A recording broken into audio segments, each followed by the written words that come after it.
ایک چھوٹی سی نیکی جو پوری زندگی بدل سکتی ہے۔ کیا آپ کو پتا ہے ایک روٹی کا صدقہ بھی انسان کی تقدیر بدل سکتا ہے؟ رمضان کا چاند نظر آیا، ہر طرف روشنیاں، مسجدوں میں روشنیاں بھر گئی، عبادت کا جذبہ بڑھ گیا۔ سب اپنی اپنی طرف سے عبادت اور نیکیاں جمع کرنے میں مصروف تھے۔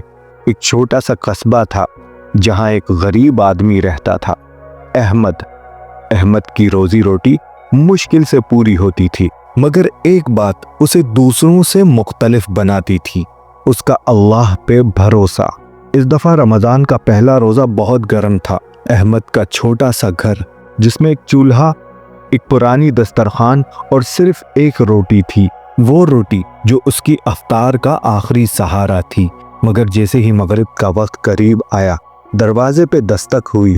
احمد نے دروازہ کھولا، سامنے ایک بھوکا مسافر کھڑا تھا، کپڑے پھٹے پرانے، چہرہ اترا ہوا۔ اس نے صرف ایک جملہ کہا، بھائی بہت بھوکا ہوں، کچھ مل سکتا ہے؟ احمد کے سامنے صرف ایک روٹی تھی، اگر دے دیتا تو خود بھوکا رہتا، اگر نہ دیتا تو کسی بھوکے کا دل ٹوٹ جاتا۔ دو ہی راستے تھے۔ احمد نے ایک لمحہ سوچا، پھر روٹی اٹھائی اور اس کے ہاتھ میں رکھ دی اور کہا، یہ لو بھائی، یہ اللہ کا دیا ہے۔ اس دن احمد بنا افطار کے سو گیا، بھوک سے بے چین مگر دل اطمینان سے بھرا ہوا۔ مگر پھر ایک عجیب کرشمہ ہوا۔ اگلی صبح جب احمد اٹھا تو اس کا پڑوسی جو ایک مالدار تاجر تھا اس کے دروازے پہ آیا، کہنے لگا، احمد بھائی، مجھے ایک نیا کاروبار شروع کرنا ہے، مجھے ایک ایماندار بندہ چاہیے جو میرے ساتھ چلے۔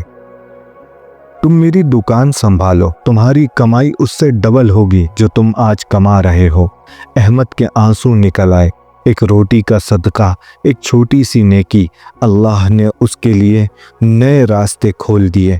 دوستوں، رمضان صرف روزہ رکھنے کا نام نہیں بلکہ اللہ پہ بھروسہ رکھنے، صبر اور نیکی کا نام ہے۔ اللہ کسی کا بھی دیا ہوا چھوٹا سا صدقہ بھی کبھی ضائع نہیں کرتا، کیونکہ جو اللہ کے لیے دیتا ہے اسے کبھی نقصان نہیں ہوتا۔